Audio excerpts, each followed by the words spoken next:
Maman, oh, viens voir, ça me dépasse, oh. Le pays, oh, papa, t'es la pâte, oh. On vit des webisana tous les jours, ça me pas chaud. Il y a des gens qui nous prennent pour des fous, mais oh non, la mort de l'évêque, aujourd'hui on veut masquer. Beaucoup de projets, oh, qui aujourd'hui ont foiré. Mesdames et messieurs, bonjour, bienvenue sur JMTV+. Elle a été faite prisonnière dans son pays durant 6 années et demie. Les griefs retenus contre elle posaient de petits problèmes et surtout de gros doutes. Elle a subi sans jamais réagir, mais ceux qui étaient à l'extérieur, qui la connaissaient, qui savaient qu'elle n'avait rien à faire à l'intérieur, se battaient pour elle, tant sur le continent africain que sur le continent européen, tant au Cameroun qu'en France. Elle, c'est maître Lydienne Eyoum, qui est sur notre plateau aujourd'hui pour nous raconter son histoire, 2 ans après sa libération, oui, 2 ans jour pour jour, 4 juillet 2016, 4 juillet 2018. Bonjour maître. Bonjour monsieur Wafo. Comment allez-vous aujourd'hui? Bien, merci. Bien, vous allez bien? Oui, très très je bien. vais bien. Je suis heureuse d'être ici. Ah. Et je vais bien, merci. Ben, c'est toujours bien d'être sujet un petit peu plus, hein. Tout se passe toujours bien ici. Bon, j'ai pour habitude de serrer les mains de mes invités pour vérifier. Voilà. J'espère que c'est pas la main à la Donald Trump. Non, non, je préfère celle d'Obama. Moi aussi. Juste à côté de maître Eyoum, Joël Didier Ngo, qui, comme vous le savez, est non seulement consultant politique sur JMTV+, mais aussi président du CL2P. Et c'est à ce titre-là, Joël, que tu es là aujourd'hui, surtout. Bonjour Jackie, bonjour Lydienne. Comment ça va, Joël? Ça va. Grand combattant, hein? Combattant, je sais pas. Militant de temps en temps. Mais... Alors, maître Lydienne Yen Eyoum, c'est bien vous, hein? Il y a un livre écrit par maître Black Yondo Mandingue, c'est bien de lui qu'on parlait, oui, le bâtonnier. Le grand Black Yondo Mandingue, oui, voilà. ancien bâtonnier de Ancien bâtonnier, ok. Il a donc écrit ce livre, publié chez l'Harmattan il y a peu, dont le titre est assez évocateur. Une justice qui vous broie, affaire maître Lydienne Yen Eyoum, une justice sous influence. Maître Eyoum, pouvez-vous nous raconter votre histoire? Qu'est-ce qu'il s'est passé en 2010 pour que vous vous retrouviez incarcéré dans votre pays, le Cameroun? C'est une très grande question. Il s'est passé des choses que je n'ai pas prévues et qui ont commencé en 2005, je pense, ou en 2004. Parce que, avec le recul, et c'est pourquoi je prends la parole seulement aujourd'hui. Pour la première fois, hein? Pour la première fois, et je vous en remercie. Je vous remercie de me donner cette opportunité. Ben, honnêtement, c'est moi qui vous remercie de choisir mon média. C'est qu'elle a commencé en 2004. L'histoire qui me mène en prison commence en 2004. Mais le dossier dont je m'occupe à ce moment-là, et qui est au centre de l'affaire, c'est-à-dire l'affaire État du Cameroun contre la Société Générale de Banque au Cameroun. Donc la SGBC, pour ceux qui sont en France. La SGBC. La filiale de la Société Générale. Camerounaise de la Société Générale. Il y avait le logo rouge c'est noir. C'est la filiale. C'est la filiale. Les responsables sont à Paris. Les grandes décisions sont prises à Paris. C'est la filiale. D'accord. Alors, quelle est cette affaire-là? Je ne sais pas si vous aurez le temps, mais il y a plusieurs affaires dans l'affaire. Qui s'embrouillent. Oui. Alors, l'affaire Société Générale, l'État du Cameroun, Société Générale, commence en 1994. Je ne vais pas vous relater toute l'histoire racontée brillamment, excellemment par mon avocat Maître Blaguiondo, Maître Blaguiondo. dans ce bouquin. Oui, donc j'essaierai d'être brève. Elle commence en 1994. Pourquoi? Parce que la Société Générale a détourné des fonds appartenant à l'ex-ONCPB. Office national de commercialisation de produits des bases. C'est ça. Qui a d'ailleurs fermé ces années 90, qui était en liquidation. Et vous dites que la banque, la filiale de la Société Générale, a détourné de l'argent Oui. qui appartenait à l'Office national de commercialisation de produits de base. Donc, établissement public Oui. en liquidation. En 1994. 14. 3 milliards 6 3 milliards 600 millions de francs CFA. de francs CFA. Qui provenaient de l'achat des produits de base. des actions de la société Barry, de l'ONCPB, par la société Barry. Vous avez entendu parler? La société Barry qui était basée Barry, qui n'existait plus, en fait, je ne sais plus si elle marchait encore, mais il y a eu de Barry, Cacao Barry au Cameroun. Oui. Je pense que c'était la même. Je n'ai pas recherché de ce côté-là si elle existait encore. Toujours est-il qu'elle a racheté, au moment de la liquidation, les actions de la société de l'ONCPB. De l'ONCPB, oui. Et Au moment de la liquidation ou avant? je ne sais plus, à vrai dire. Vous avez le droit de ne plus vous en souvenir, mais Oui, bon, je on sais veut plus comprendre parce le fond. que c'est des dossiers sur des dossiers. Moi, je prends l'affaire au moment où l'État se soucie de la direction prise par 3 milliards 6 millions de francs CFA produits de la vente des parts de l'ONCPB. Non, des parts de l'ONCPB. Non. De Barry, de qui? De Barry dans l'ONCPB. Dans l'ONCPB. D'accord. J'espère que vous suivez bien à la maison. Et donc, le produit de ce rachat doit revenir au Cameroun. Oui. Il passe par la Société Générale à Paris. Oui. Et la Société Générale Paris le transfère dans le compte ONCPB à Douala, au Cameroun. 3 milliards 6. Mais cette somme n'arrive jamais, ou on ne la retrouve pas dans le compte ONCPB, parce que la Société Générale l'a déplacée de ce compte. Comprenez bien, un ordre de virement. Oui. C'est comme si vous donniez un ordre de virement. Barry donne un ordre de virement. Oui. De virer telle somme dans le compte ONCPB à Douala. On va schématiser si vous permettez. Oui. Je suis la Société Générale ici. Je n'ai pas son compte, donc ne me regardez pas trop. Je vous donne l'ordre de virer de l'argent sur le compte de Joël Didier Ngo au Cameroun. Cet argent appartient à Joël Didier Ngo. À Joël Didier Ngo. Mais cet argent-là qui est viré n'arrive jamais dans les comptes de Joël Didier Ngo, bien est déplacé ailleurs.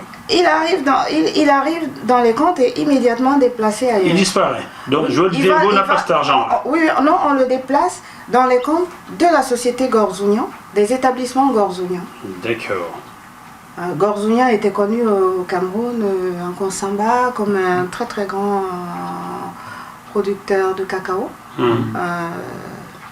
Multimilliardaire, tout le monde le connaissait, c'était quelqu'un qui comptait dans la région en la matière.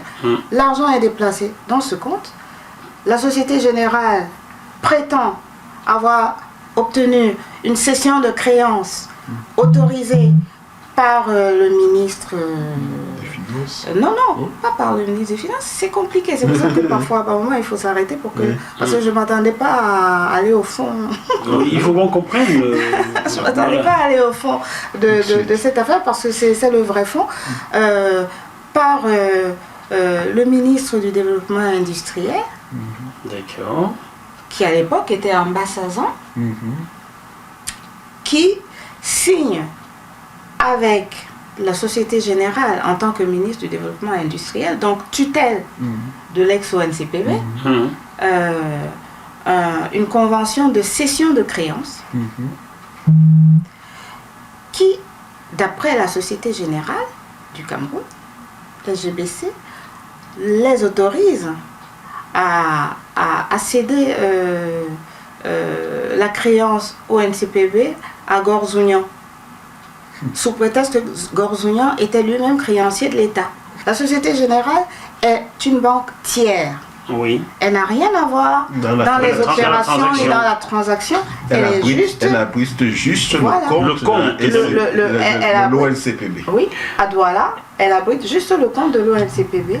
Et les autres, ceux qui étaient les créanciers de l'ONCPB, ont leur compte à Paris, Société Générale Paris, à qui ils donnent l'ordre de virer les sommes appartenant à l'ex-ONCPB au compte de la Société la filiale, la Société Générale au Cameroun. Oui.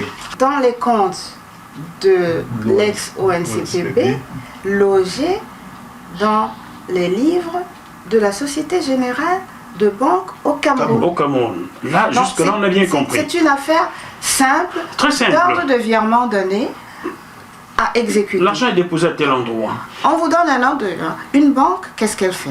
Elle reçoit un ordre de virement. Elle reste tiers dans les transactions des parties, sauf si elle est intervenue d'une manière ou d'une autre. Mais quand elle reçoit un ordre de virement, vous avez un compte, vous leur dites, vous leur signez un ordre de virement, virez telle somme m'appartenant dans telle autre somme appartenant à telle personne, dans tel autre compte appartenant à telle personne, à Douala. Mais vous le faites sans discuter. La maître Youm, j'ai bien compris ce qu'il s'est passé. Maintenant, au niveau de la filiale de la Société Générale de Banque au Cameroun, à Douala donc, cet argent qui appartient à l'ONCPB arrive.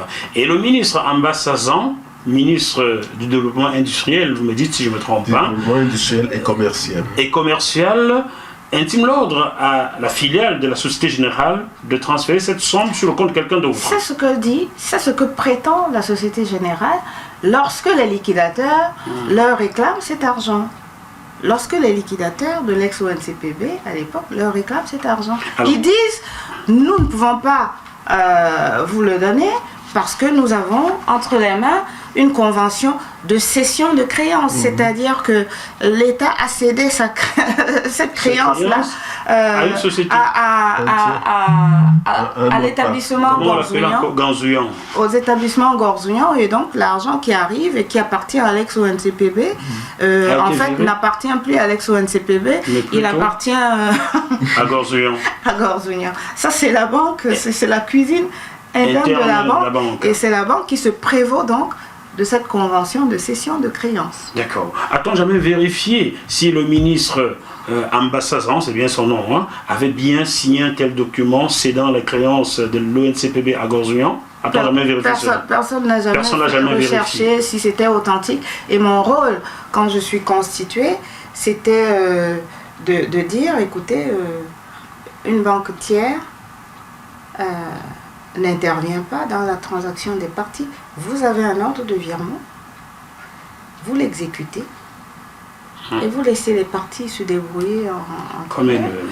Vous le mettez, l'argent, vous respectez, vous exécutez l'ordre de virement, c'est-à-dire que l'argent rentre dans le compte pour lequel il est destiné. C'est tout, vous arrêtez là, votre rôle s'arrête là. Maintenant, si l'ONCPB veut changer la destination de ces sommes, c'est son droit puisque c'est son compte. Alors, c'est quand même fou. De quel droit la banque s'est-elle permise de jouer un rôle dans cette affaire-là? Après le dépôt de l'argent sur le compte de l'ONCPB, de quel droit? Le compte, la Société Générale, l'argent est bien parti de la Société Générale. L'ordre de virement est bien parti. Jusqu'à Douala. A bien été exécuté.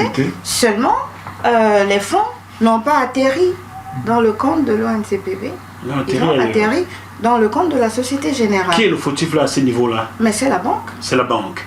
Donc la filiale de la Société Générale au Cameroun est fautive à ce niveau-là. Oui. Et c'est à ce moment qu'on vous constitue donc pour défendre les intérêts du Cameroun dans ce dossier-là. Oui, c'est à ce moment-là que moi j'interviens parce que à l'époque, le dossier était suivi par le comité technique de liquidation et de créance qui avait été créé à l'immeuble CNR. CNR, je ne sais plus trop, à Yaoundé. Ouais. Et dans cette commission-là, au Premier ministère, à la présidence, les gens se posaient des questions sur la destination de cet argent. Cet argent est toute une histoire. Parce que avant que je n'arrive, il paraît que les liquidateurs se le disputaient. Le ministre Joseph Oona, qui était secrétaire général à la présidence, qui avait désigné des liquidateurs, estimait que les liquidateurs devaient gérer cet argent. Ensuite, ces liquidateurs ont été changés.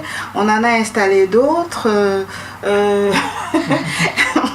qui, à leur tour, voulaient avoir la main. Et ça, c'était légal, hein, puisqu'ils étaient liquidateurs. Moi, je n'ai aucun reproche à faire à ce niveau-là, à ce moment-là, aux liquidateurs, qu'ils ne sont la Société Générale que de leur de mettre dans leur compte, d'exécuter le virement. Avez-vous eu l'impression à ce moment, lorsqu'on vous constitue avocat dans cette affaire-là, que des gens au Cameroun se battaient pour leur poche au lieu de se battre pour l'État du Cameroun? Non, sur le coup, je n'en savais rien du tout. Parce qu'en réalité, dans cette affaire, je n'ai même pas reçu un dossier en tant que tel. Pardon? Non, je n'ai pas reçu un dossier, j'ai reçu une information. Le comité de liquidation et de privatisation à Yaoundé m'a saisi en me disant « Nous sommes inquiets, on aimerait... » Il y a une histoire de 3,6 milliards qui se balade quelque part, qui appartient à l'État.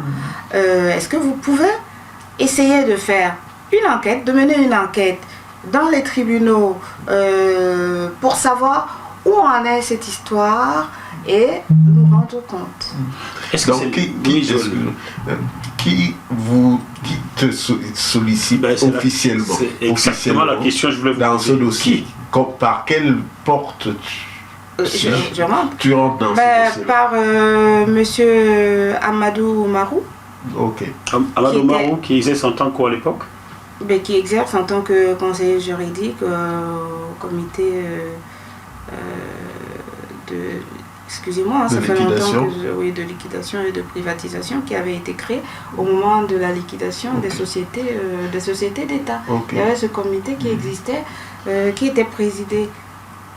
Il faudrait que je me souvienne. C'est pas grave, c'est lui qui présidait. Mais est-ce que M. Amadou Ousmane, c'est ça? C'est parce qu'il me connaît. Est-ce qu'il a la compétence pour vous Oui, il est magistrat, c'est son rôle, parce qu'il est interrogé par le ministère des Finances, de tutelle, qui leur dit mais qu'est-ce qu'il en est de ceci, par le Premier ministre du Cameroun, Achidi Achou, qui leur dit mais qu'est-ce qu'il en est de ceci, donnez-nous, expliquez-nous ce qui se passe dans cette affaire.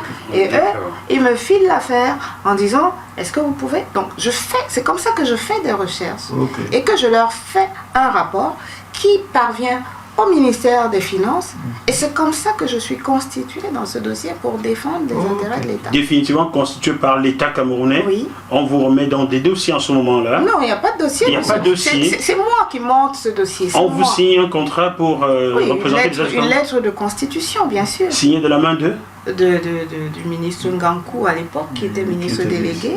Ministre délégué obligé. Avait-il compétence pour... C'est important de savoir si où est-ce que ça échoue. Si, il avait toute compétence. Il avait compétence. Donc vous entrez dans l'affaire légalement. Tout à fait légal. Légalement, voilà. Jusqu'à la chaîne téléspectateur, vous comprendrez que je sois pointilleux sur ce genre de choses. C'est pour savoir si à chaque étape, la règle a été respectée.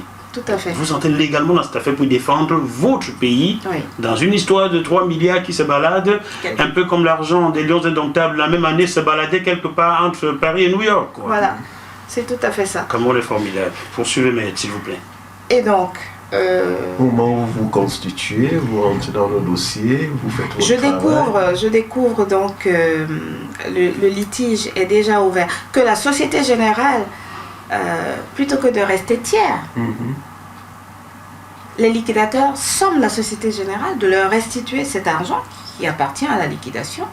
Que fait la Société Générale? Elle saisit les juridictions, elle saisit le tribunal, pour s'opposer à la demande des liquidateurs, ce qui est extraordinaire parce que le rôle de la banque, généralement, c'est de rester tiers et de laisser les parties... je défends les banques, c'est ce que je fais. Généralement, lorsque la banque est tiers, saisie, ou tiers détenteur d'une somme d'argent, et que les parties se la disputent, j'observe, j'attends les décisions de justice. Mais là, c'est la banque qui saisit la justice. Là, c'est la banque qui décide. De saisir la justice. Vous voulez dire la filiale de la Société Générale au Cameroun saisit les tribunaux pour leur demander quoi là maintenant? Pour s'opposer à l'injonction de payer que les liquidateurs leur avaient adressé. Ça, c'est formidable, ça. Et en invoquant quel motif? En invoquant une convention de cession de créances signée du ministre Ambasazan, qui les autorisait donc à céder cette créance aux établissements Gorzugnan. Mais je découvre par la même occasion que l'intérêt de la banque à ce moment-là, c'était que les établissements Gorzugnan étaient débiteurs de très importantes sommes d'argent à la Société Générale. C'est le moyen qu'ils ont trouvé pour récupérer leur argent qui, au détriment de l'État. Au détriment de l'État du Cameroun. Ok. Et ça aussi, il y a eu beaucoup de petites histoires parce que moi, l'éducation que j'ai reçue pour la gestion des affaires de l'État, mon père, ma mère qui étaient instituteurs, qui m'ont éduqué dans la rigueur, n'étaient plus là. Mais mon oncle, qui était un homme d'État, connu de la République, connu pour sa rigueur, monsieur Édouard Koula, à qui j'ai demandé conseil à l'époque, m'a dit, ma fille, quand tu défends les intérêts de l'État, sache que tu es du bon côté. Tu respectes le droit, tu fais ton travail, ne te laisse impressionner par personne. Ça a été mon fil conducteur dans cette affaire.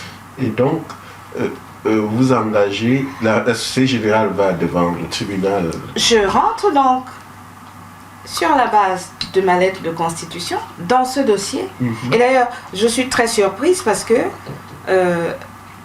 dès le départ, je rencontre l'hostilité même des liquidateurs. Même des liquidateurs qui se disent, mais qu'est-ce que le ministère des Finances vient faire dans cette affaire qui est... Rassurez-moi, les liquidateurs sont mandatés pour occuper cet argent et rendre le trésor public camerounais. Mais ils sont hostiles à celles qui défendent la même ligne qu'eux. Oui, parce que curieusement, il y a une guéguerre. Moi, je rentre dans le dossier, je ne sais pas... qui a toute cette guéguerre. C'est au fil du temps. C'est au fil du temps. C'est au fil du temps que mon dossier grossit et monte. Et que j'arrive à éclairer mes clients.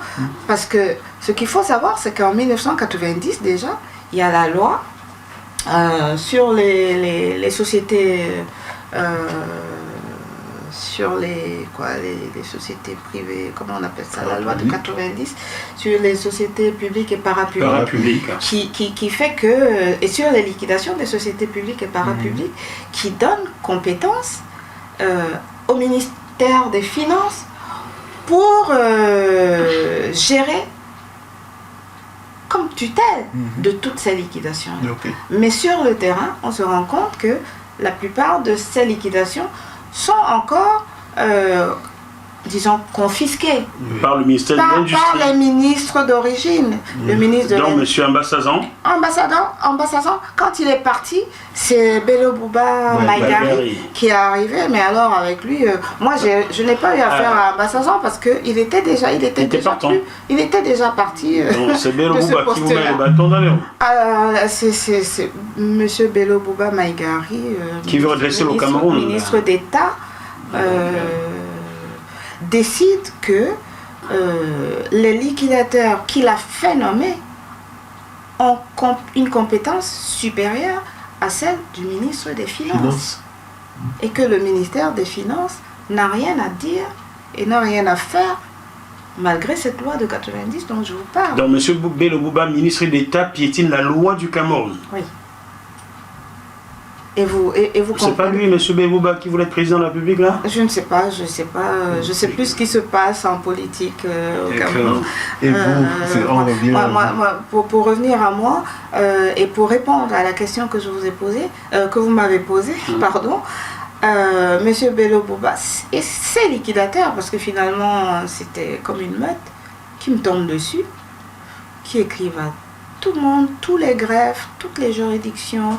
Nous nous opposons à la constitution de Maître Youm, alors que je me suis rapprochée d'eux, comme il se doit, pour dire, voilà, la lettre de constitution du ministre des Finances, je vous la présente, et tout naturellement, je viens vers vous pour travailler avec vous, parce que nous défendons tous les intérêts de l'État du Cameroun. Là, je me suis fait des ennemis à vie, encore aujourd'hui, de ces liquidateurs-là. Il n'y a pas que les liquidateurs, parce qu'on constate qu'il y a toute une série de personnes. Ce qui est toute la République, à la limite, se retrouve sur un dossier comme celui-là. Oui. Ça doit être du bon miel, hein, Maître Youm. Les 3 milliards 600 millions, c'était du bon miel, hein? Oui, mais moi, je ne raisonnais pas comme ça à l'époque. Il n'y a que vous qui n'étiez pas à veille. Je ne raisonnais pas comme ça à l'époque. Pour moi, c'était... et en fait, c'était le tout premier dossier. C'est comme ça que je rentre au ministère des Finances. Parce que parfois, très souvent, les gens m'ont demandé, même certains avocats, même des confrères, mais comment se fait-il que vous soyez avocat du ministère des Finances et qu'ils vous envoient des dossiers? Je leur dis, je ne sais pas. Ça m'arrive souvent par hasard. Et parfois, c'est des dossiers toujours tellement compliqués que personne n'a réussi à les dépatouiller. Et puis, on se dit, bon, il y a une avocate dévouée au Cameroun, elle a suffisamment de temps, du personnel, du monde et de volonté surtout pour essayer de dépatouiller tous les dossiers que j'ai eu à gérer au ministère des Finances sont un peu arrivés de cette manière-là. Il a fallu que je fasse des recherches, que je fasse, et c'est ma méthode de travail, que j'étudie le dossier, que je l'analyse et que je leur dise, voilà ce que j'ai trouvé, voilà comment je vois les choses, voilà ce qu'il y a dans ce dossier, à vous maintenant de décider de ce qu'on fait. Je n'ai jamais été constituée sans que les ministres successifs, et il y en a eu, parce qu'à l'époque, c'était le ministre d'État, Akame Fumo, qui était ministre. Edouard Akame Fumo. Edouard Akame Fumo, qui était ministre des Finances. Et donc, c'est son ministère qui me constitue par la signature du ministre Ngankou. Délégué, voilà, ministre de l'Économie. Parce que je crois que c'est lui qui est la tutelle directe de la commission de liquidation de l'ONCPB. Non, la commission, pas seulement de l'ONCPB. De toutes les entreprises parapubliques et publiques. Voilà, la commission de liquidation et de privatisation, c'est comme ça qu'on l'appelait dans le temps. Je ne sais pas si c'est toujours le cas. Non, c'était une grosse structure parce que beaucoup de sociétés d'État ont été...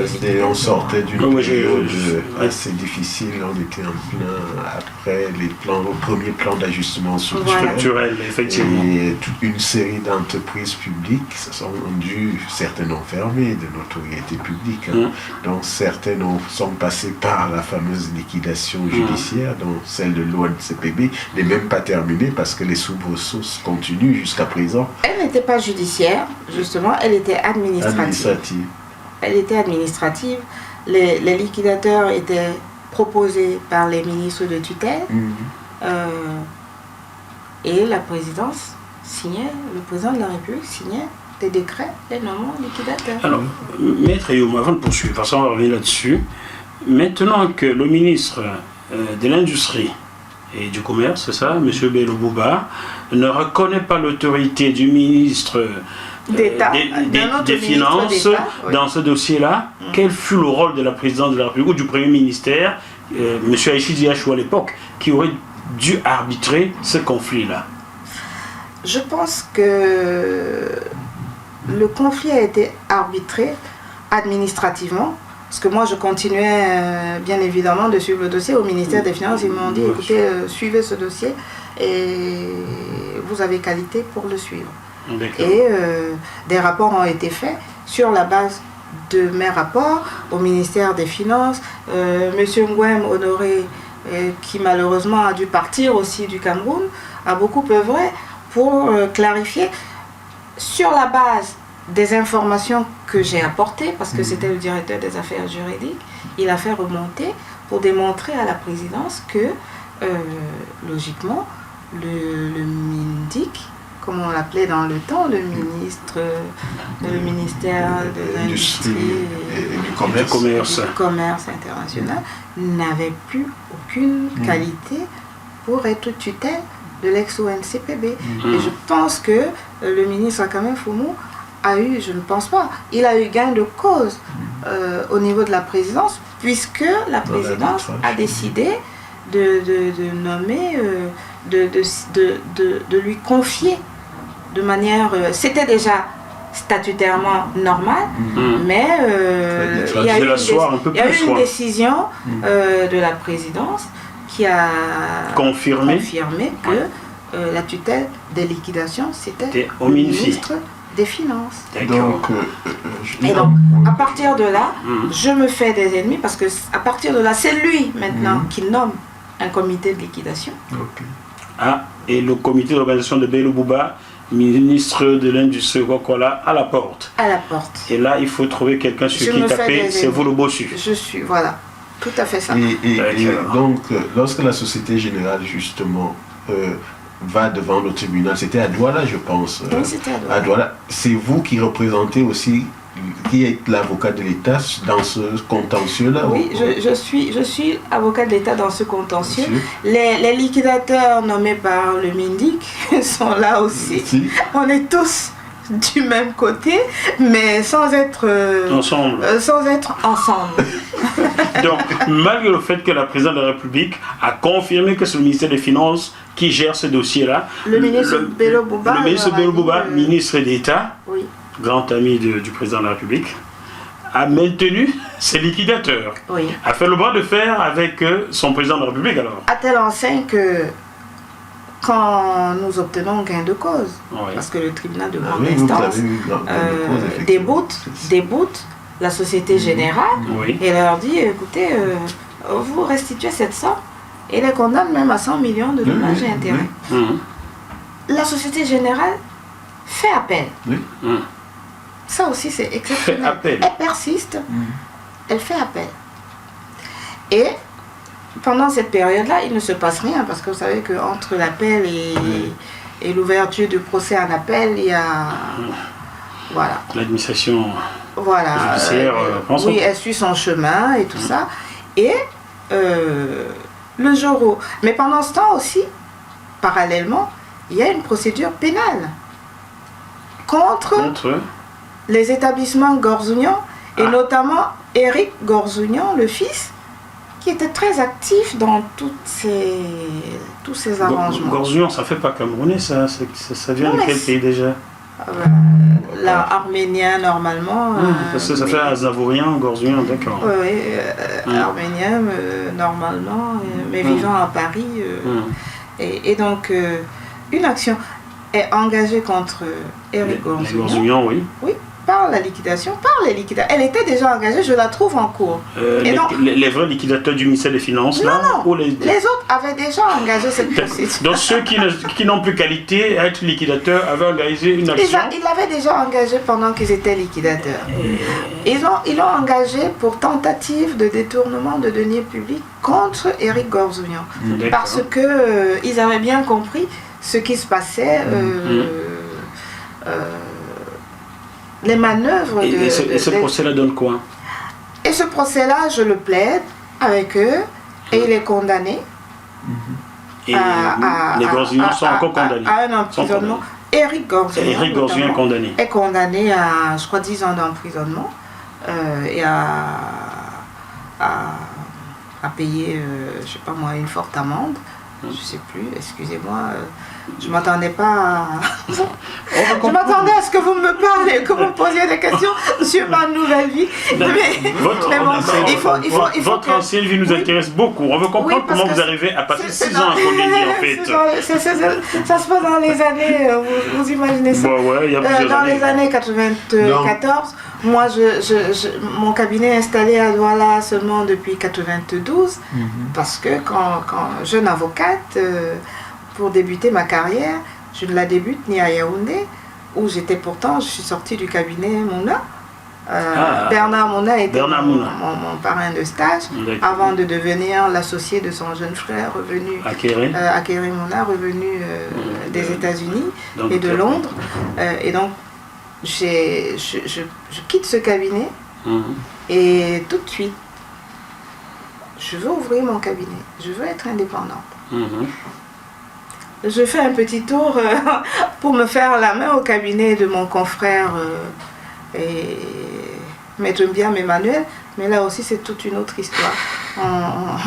Parce que il me laisse son cabinet pendant quelques mois, pendant qu'il est en vacances, pour que je le gère et tout ça.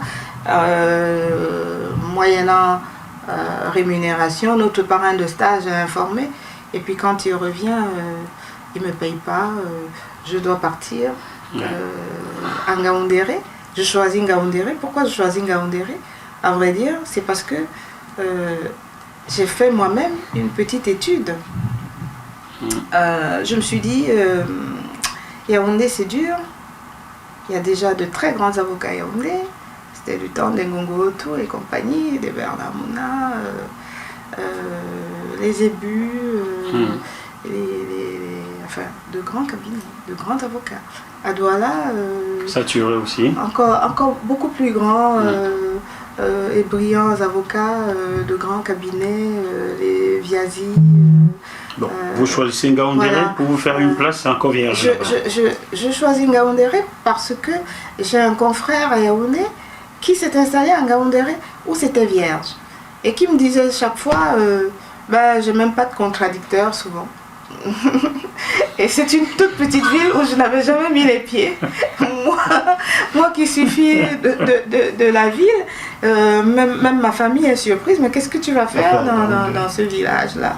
Mais moi j'avais une idée en tête, me faire la main, servir de contradicteur à mon confrère qui en fait s'occupait beaucoup plus des particuliers que des sociétés.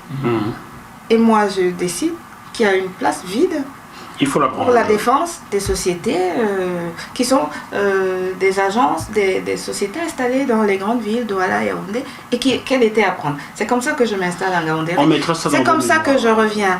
Je décide donc, une fois que je m'estime prête à affronter le grand monde, le grand monde, comme je les appelle. Vous redescendez à Douala, vous installez. Je me dis, parce qu'à Douala, il fallait avoir être solide. Biceps, oui. Voilà, je me dis, maintenant je suis prête, je m'installe à Douala. J'obtiens un nouveau décret présidentiel. Parce qu'à l'époque, pour aller d'une ville, déjà pour prêter serment d'avocat stagiaire, il fallait passer par un décret présidentiel. Pour entrer au grand tableau, après le stage, il fallait obtenir un décret présidentiel. À l'époque, quand même, des enquêtes de moralité étaient faites. Et je pense que les choses se passaient. C'était très long, mais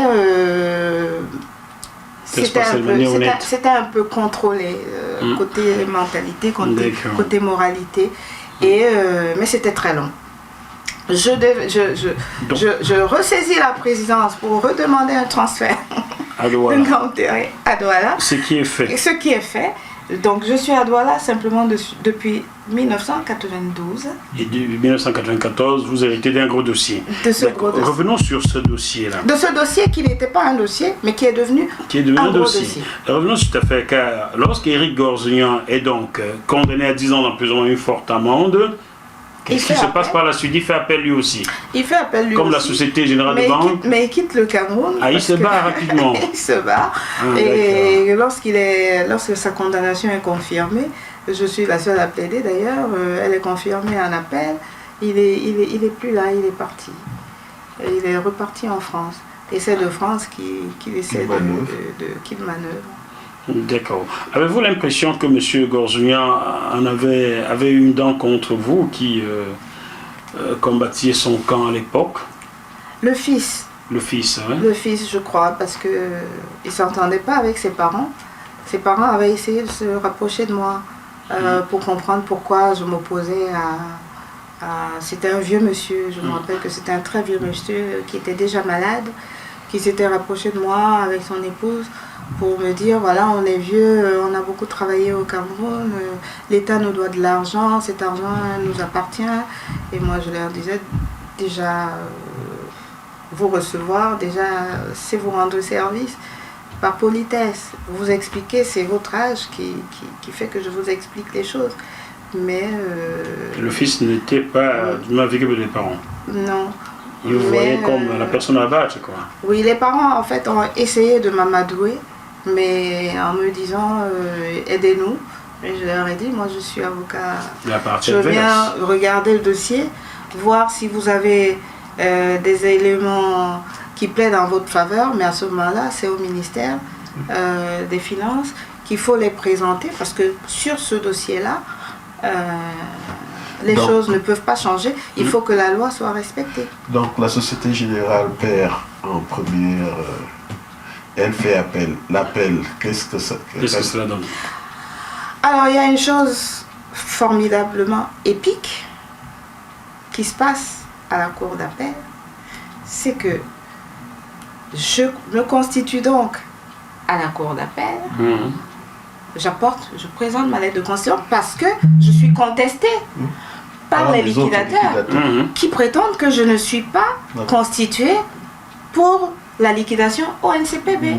Et l'affaire, c'était État du Cameroun, liquidation et ONCPB contre Société Générale et établissement Gorzouyan. Au départ, ça allait ensemble. La société Gorzouyan est out en grande instance. Donc, quand l'affaire est appelée en appel, je me présente, je verse ma lettre de constitution, elle est contestée. Le ministre